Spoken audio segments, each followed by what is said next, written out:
तर आज मला भेटली फ्रीमध्ये कोक. सो हॅलो गाईस, कसं काय? Hi friends. तर दीदी आणि आम्ही आज आलो होतो डीमार्टला शॉपिंग करायला.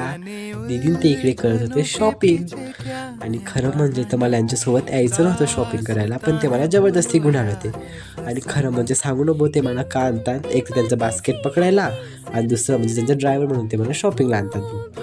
आणि थोड्या वेळाने मला एक गोष्ट रिअलाईज झाली की मी यांचं बास्केट उगाच का पकडलंय. आणि ही गोष्ट रिअलाईज होताच बरोबर माझ्या हातातलं बास्केट मी दिदीन त्यांच्या हातात दिलं आणि त्यांना बोललो तुमचं बास्केट तुम्हीच पकडा. आणि तुम्हाला जर वाटत असेल की तुमचं बास्केट मी पकडायला पाहिजे तर तुमच्याकडनं मी जी गोष्ट मागेल ती तुम्हाला मला घेऊन द्यावी लागेल. आणि आमची डील झाली फायनल. आणि डील फायनल केल्यानंतर दीदीकडनं घेतला आम्ही कोक, आणि कोक वगैरे घेऊन आम्ही गेलो बिलिंग करायला. आणि आज इकडे बिलिंग करायच्या ठिकाणी खूप गर्दी होती तर दीदी इकडे बिलिंग करत होते आणि बिलिंग वगैरे